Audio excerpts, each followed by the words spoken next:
നമസ്കാരം. ജാതക കഥകളിലെ 66-ാമത്തെ കഥ ആനയും കള്ളസന്യാസിയും. ബോധിസത്വൻ ആനയായി ജന്മമെടുത്തിരിക്കുകയാണ്.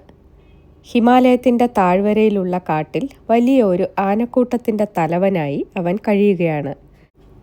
കാട്ടിൽ വിറക് വെട്ടാൻ പോയ ഒരു നാട്ടിൻപുറത്തുകാരൻ ഈ ആനക്കൂട്ടത്തെ കണ്ടു. അയാൾ വിചാരിച്ചു, ഒരുപാട് ആനകളുണ്ടല്ലോ, ഓരോന്നിനെ കൊന്ന് കൊമ്പെടുത്ത് വിറ്റാൽ ധാരാളം പണം കിട്ടും. പിന്നെ കാട്ടിൽ പോവുകയും വിറക് വെട്ടുകയും ഒന്നും വേണ്ട, സുഖമായി കഴിയാം.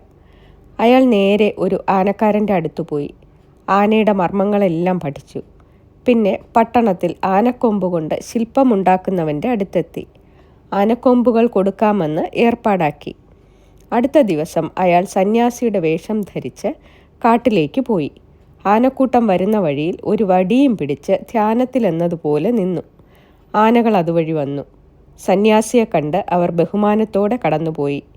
ഏറ്റവും ഒടുവിൽ പോയ ആന തന്നെ കടന്നു കഴിഞ്ഞപ്പോൾ അയാൾ അതിൻ്റെ മർമ്മം നോക്കി ആഞ്ഞൊന്നടിച്ചു. ആന ഒരു ശബ്ദം പോലും കേൾപ്പിക്കാതെ മരിച്ചു വീണു. അയാൾ ചത്ത ആനയുടെ കൊമ്പടർത്തി മാറ്റി അത് പട്ടണത്തിൽ കൊണ്ടുപോയി വിറ്റു. ധാരാളം പണം കിട്ടി. ദിവസവും ഇത് ആവർത്തിച്ചു.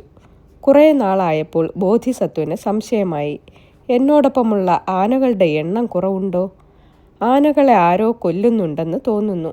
എന്നും വഴിയിൽ സന്യാസി വടിയും പിടിച്ചു നിന്നിരുന്നു.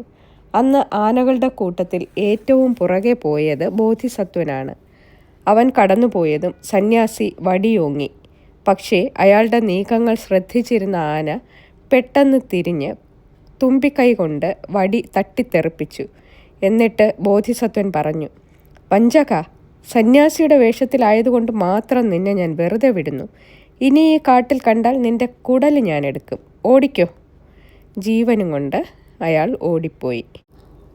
നന്ദി.